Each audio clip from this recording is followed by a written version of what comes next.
안녕하세요. 춘천한마음교회 당현정입니다. 저는 끊임없이 남들과 비교하면서 살던 사람이었어요. 한국을 떠나면 나아지지 않을까 하며 일본까지 가게 되었는데요. 부활하신 예수님을 만나 영원한 것을 위해 기쁘게 살게 된 간증을 나누고자 합니다. 저희 집안은 가족 행사로 친척들이 모이면 몇 안 되는 아이들을 모아놓고 뭔가를 겨루는 대회가 있었어요. 교사들이 많아서 그런지 아이들을 가만두지 않으셨어요. 노래자랑을 시작으로 글짓기 대회, 낱말 퀴즈 대회, 심지어는 수학 경시 대회까지 있었어요. 뭐 하나 특별히 잘하는 게 없었던 저는 이런 시간이 너무 고통스러운데요. 특히 수학은 제가 싫어하는 과목 중에 하나였어요. 당시 초등학교 교사이셨던 큰고모께서 어려운 수학 문제를 자주 내셨는데 다들 대수롭지 않게 금방 풀고 나가더라고요. 그들의 뒷모습이 야속하기까지 했어요. 아버지는 마지막까지 끙끙거리고 있는 제가 안쓰러웠는지 몇 번이고 설명해 주셨는데요.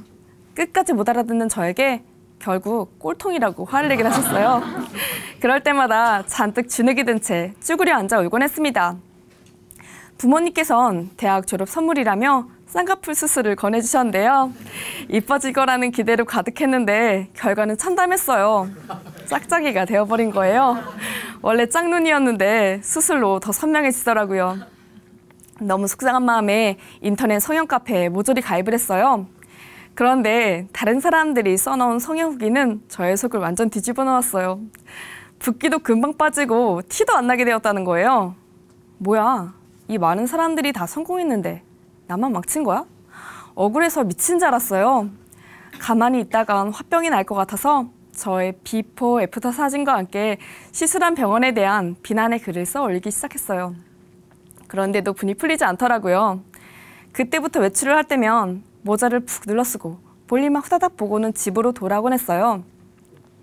제 앞에 두세 사람이 지나가면 꼭 제 이야기를 할 것만 같아 쥐구멍이라도 있으면 숨고 싶었습니다. 부모님은 안 되겠다 싶으셨는지 일본으로 유학을 가보는 것이 어떻겠냐고 권해주셨어요. 일본은 아버지의 학업으로 1년 반 정도 살던 곳이었거든요. 어릴 적에 좋은 추억도 떠올랐고 개인주의 성향이 강한 일본은 천국이 따로 없을 것 같았어요. 그렇게 뒤도 돌아보지 않고 한국을 떠났습니다. 일본에 갔는데 너무 좋았어요. 다른 사람에게 지나치게 관심을 가지는 것을 아주 실례라고 생각하는 사회 전체적인 분위기가 딱 제 스타일이었거든요. 대학원 과정을 마치고는 노인복지시설에 취업을 했어요. 오사카에서도 꽤 큰 의료법인이어서 총 직원 수만 해도 1000명이 넘었고 저만 외국인이었어요. 제가 일하던 부서에서는 치매 증세가 약하신 분부터 심한 분까지 정말 다양한 분들이 계셨어요. 그러다 보니 하루도 조용할 날이 없었습니다. 입사 동기는 저를 포함해서 10명이었는데요. 다들 성실하고 일도 참 잘했어요. 그런데 시간이 지날수록 저만 문제만 일으키는 직원 같은 거예요. 야간 근무일 때마다 크고 작은 사건들이 빵빵 터졌거든요. 배회하다가 머리가 깨져서 피를 흘렸던 할머니, 시름시름 앓다가 고열로 응급차에 실려간 할아버지 등 참 많았어요. 사고 후에 작성해야 하는 보고서는 늘 저의 차지였고 퇴근 시간이 한참 지나고 나서야 집으로 돌아오곤 했어요. 이렇다 보니 전 사소한 것까지 다른 직원들과 비교하기 시작했어요. 업무 스피드가 좀 딸린다 싶으면 아주 제 마음이 급해지고 실수도 많았죠. 점점 민감한 직원으로 변해갔고 그 불똥은 제가 맡고 있던 어르신들에게 튀고 말았습니다. 전 어르신들의 기분 따윈 생각하지도 않았는데요. 하루는 방금 전에 화장실에 다녀오신 분이 또 가고 싶다고 휠체어에서 계속 일어나시는 거예요. 가장 바쁜 시간이고 더 급한 분이 계셔서 조금만 기다려달라고 말씀드렸는데요. 엉덩이를 들썩거리면서 못 기다린다고 정색하면서 말씀하시는 거예요. 순간 화가 치밀어 오르면서 할머니가 타고 계신 휠체어를 확 걷어차버리고 싶었어요. 할머니가 뒤로 벌러덩 넘어가는 상상도 했고요. 주변에 사람들이 많아서 차마 행동으로 옮길 수는 없었어요. 제 안에 분이 가득해서 어떻게든 풀어야 했어요. 그래서 소리를 빽 지르고 지금 바쁜 거 안 보이냐고 좀 기다리시라고 거치게 쏘아붙였어요. 가까이 있던 간호사는 입을 딱 벌리고 아무 말도 못하고 멍하니 서 있더라고요. 전 어르신들에게 무서운 직원이었습니다. 사실 전 교회를 다니고 있었는데요. 교회에 다니면서도 하나님이 진짜 살아계신지, 천국과 지옥이 존재하는지는 저의 관심사가 아니었어요. 왜냐하면 당장 눈에 보이는 것들이 저에게는 전부였거든요. 일본에 오면 제 인생이 펴질 줄 알았는데 그게 아니었어요. 내가 일본까지 와서 왜 이렇게 살고 있나, 제 자신이 무섭기까지 했어요. 저를 제어하지 않으면 무슨 일이 크게 일어날 것 같았거든요. 대학교에서 알고 지냈던 선배 언니는 일본에 있는 저에게 하나님이 진짜 살아계시다고 자주 연락을 해주었어요.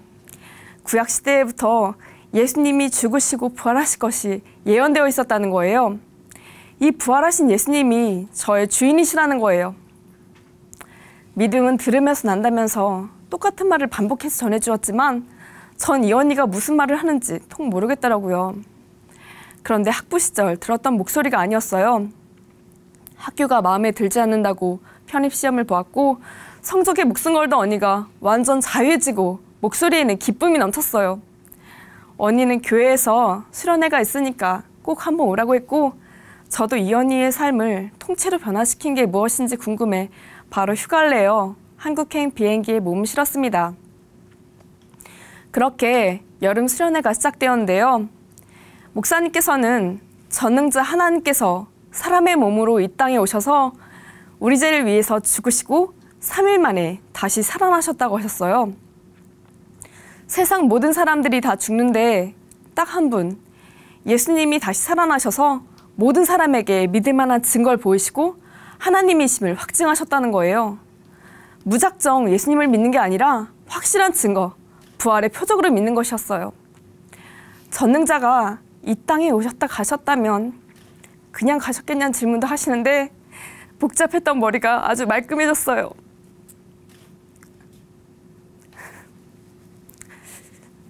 딸이 사는 오사카에 육신의 아버지가 한번 왔다 가셔도 삶의 질이 달라지는데 나를 지으신 분, 하나님이 이 땅에 오셨다 가셨다면 그거 완전 대박이네. 정말 놀랐습니다. 목사님께서는 성경 말씀을 찾아주셨는데요. 고린도 후서 말씀이었어요. 너희가 믿음에 있는가 스스로 확증하고 만약 예수님이 너희 안에 계신 줄 알지 못하면 버리운 자라는 말씀이었어요. 제 안에 부활이 확증된 후에 이 말씀을 들은 거라 헉소리가 절로 튀어났어요. 난 버리운 자였구나. 내 안에 지금 예수님이 계시지 않은구나. 그동안 예수님을 믿지 않고 있었구나. 내가 오늘 당장 죽으면 지옥이구나. 짧은 시간에 많은 생각들이 스쳐 지나갔어요. 늘 지옥 같던 저의 마음은 어느 누구의 탓도 아닌 철저히 제가 주인 되었기 때문이었어요. 하나님 입장에서 바라보니 이처럼 악한 자가 없었어요. 저보다 낫다고 생각하는 사람 앞에서는 잔뜩 주눅이 들었고 인정받지 못하면 남들이 날 무시하고 비교한다면서 피해의식으로 똘똘 뭉쳐 살았던 거예요. 큰 회사에 저만 외국인이었다는 이유로 우쭐해졌던 마음은 제가 좀 특별하다는 우월의식이었고요. 모든 것이 제가 중심이 되어 살았어요. 하나님보다 높아지려는 마음 때문에 영원한 지옥불에 떨어질 수밖에 없는 마귀와 동일한 중심이었어요. 이런 저를 살리시려고 독생자 예수님을 보내주셨는데도 이분마저 배척한 것, 이건 마귀보다 더 악랄한 자였어요. 만왕의 왕, 진짜 저희 주인 앞에서 주인 행세를 해온 것이 비춰지니 하나님 앞에서 어떤 핑계도 될 수 없었어요. 예수님께서 저의 죄를 위해 십자가에 피 흘려 죽으시고 부활로 확실한 증거까지 주셨는데도 당신을 믿지 않았습니다. 제가 예수님 자리를 빼앗아 주인 되어 살아왔던 것을 회개합니다. 다신 제 마음에서 예수님을 짓밟지 않을게요. 다신 제 멋대로 살지 않을게요. 즉시 회개하고 죽으시고 부활하신 예수님을 나의 주, 나의 하나님으로 모셨습니다. 네. 전 회개하고 예수님을 주인으로 믿은 것뿐인데 말할 수 없는 감격이 몰려왔어요. 목사님께서는 예수님을 주인으로 믿는 사람은 이 세상에서 최고의 삶을 살 수 있다고 하셨는데요. 이 땅에서 육체로 살 수 있는 기간은 짧은데 많은 사람들이 명예와 부만 쌓다가 허무하게 시간을 낭비한다고 하셨어요. 그러시면서 예수님의 부활로 우린 이미 다 가진 자이고 영원한 것에 눈이 뜨인 자라고 하셨는데 제 마음의 눈도 밝아졌어요. 그동안 내가 보이는 것만 믿고 그것대로 움직이며 살았구나. 다른 사람들이 나 어떻게 생각할까? 나 왜 이렇게 부족할까? 이것만 고민하며 살았구나. 내 자신과 사람들이 우상이 되어 살아왔구나. 제가 지금까지 힘들었던 이유들을 다 비춰주시는데 이런 것 따위로 괴롭게 살아왔던 시간들이 참 우스더라고요. 수련회가 끝나고 일본에 돌아가서 직장에 복귀했어요. 직원들은 당장 한국 가서 좋은 것만 먹고 왔냐고 더 건강해져서 돌아왔다고 반겨주더라고요. 일주일 만에 돌아온 직장 환경은 하나도 변한 것이 없었는데요.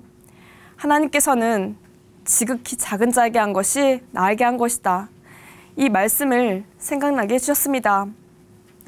그동안 하나님의 핏값으로 사신 귀한 사람들을 내 멋대로 무시하고 함부로 대했던 것들이 필름처럼 스쳐 지나갔어요. 어르신들이 하나님께서 너무나 사랑하시고 살리고 싶어 하시는 귀한 영혼이라는 것을 깨닫게 해주시는데 눈물만 났어요.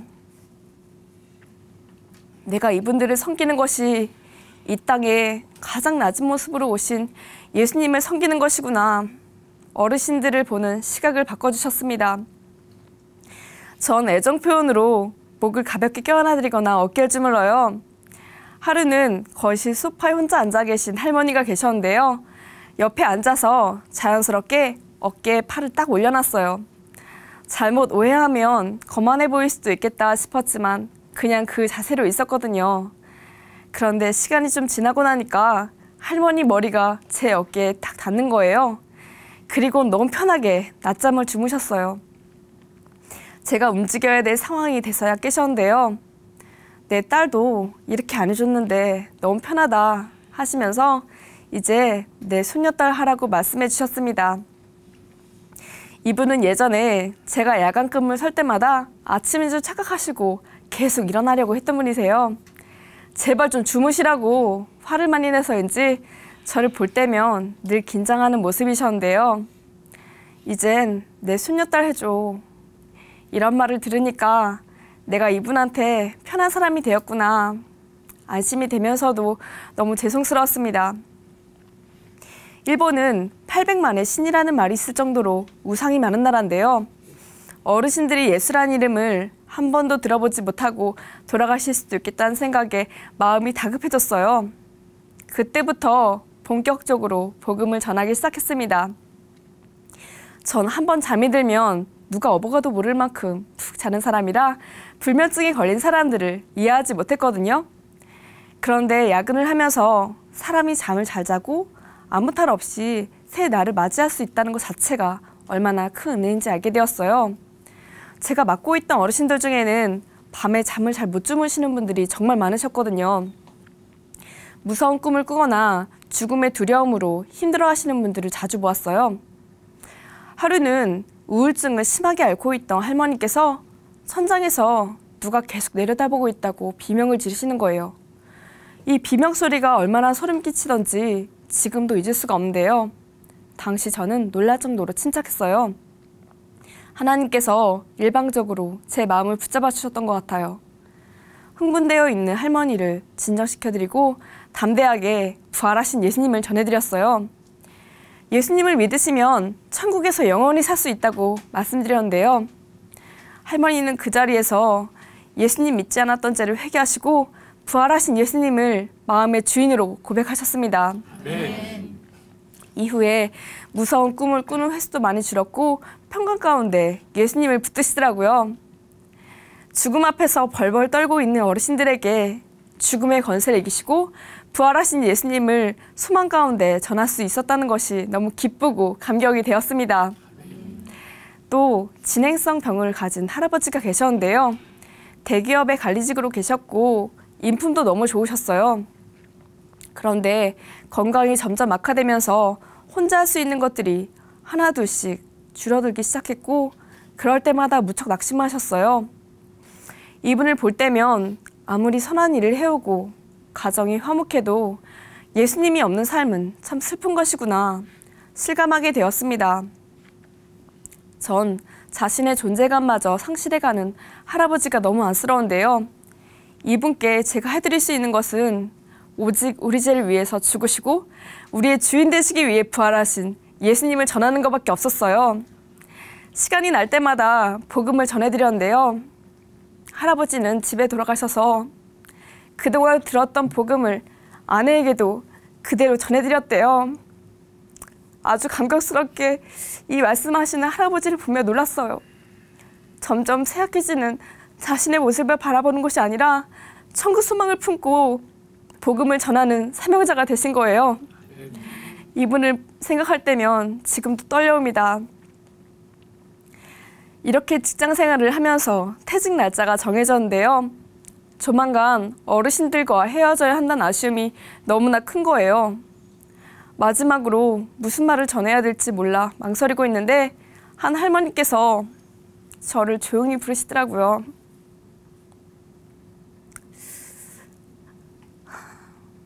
내가 누구한테 들었는데 정말 한국에 돌아가니? 물어보시는데 대답을 못했어요. 저의 표정을 살피시더니 아니지, 우리랑 계속 있어줄 거지? 그 직원이 잘못 알고 있는 거지? 이렇게 말씀하시는 거예요. 내가 이분들을 챙겨드린 게 아니라 오히려 너무나 많은 사랑을 받고 있었구나. 너무나 감사했습니다. 지금은 7년간의 일본 생활을 마치고 한국에 돌아와 교회 공동체와 함께 지내고 있어요. 요즘에도 가족 행사로 친척들이 모이는데요. 이젠 수학경시대회 같은 건 안 해요. 다들 성인이 되어서 결혼과 직장 이야기들로 대화 주제들이 바뀌었어요. 그런데 신기한 건 주변 사람들과 더 이상 비교하지 않게 되었다는 거예요. 전 지금 최고의 인생을 살고 있거든요. 예수님이 저의 주인이시고 직장에서도 너무 즐겁게 일을 하고 있어요. 한 번은 저녁 예배 때 여느 때처럼 찬양을 하고 있었는데요. 목사님께서 제가 찬양하는 것을 보면 덩달아 기뻐지신다는 거예요. 막 누가 옆에 앉지 못할 정도로 기쁘게 찬양을 한다고 하셨어요. 저도 모르는 사이에 예수님께서 주신 평안과 기쁨이 온몸으로 뿜어져 나온 것이었어요. 남들에게는 지극히 평범한 일인데 전 밖에 나가는 것을 참 꺼려했던 사람이었어요. 그런데 지금은 내가 언제 이렇게 변했지? 할 정도로 저의 모든 컴플렉스는 다 사라졌어요. 이제 외출을 할 때면 모자도 벗던지고 밖에 나가면 시간 가는 줄도 몰라요. 아주 자유로운 영혼이 되었답니다. 예수님께서 죽으시고 부활하셔서 어둠 가운데 있는 저를 빛으로 옮겨주셨어요. 자든지 깨든지 함께 해주시기 위해 제 마음에 들어와 주셨어요. 평생 남들과 비교만 하다가 끝났을 비참한 인생을 하나님의 자녀로 삼아주시고 예수님 안에 있는 모든 보화를 다 누릴 수 있게 해주셨어요. 저의 기쁨의 근원 되신 예수님께 저도 기쁨을 드리고 싶어요. 예수님 만나는 그날까지 주님과 동행하며 저를 자유케 한 이 복음을 전하며 살겠습니다. 감사합니다.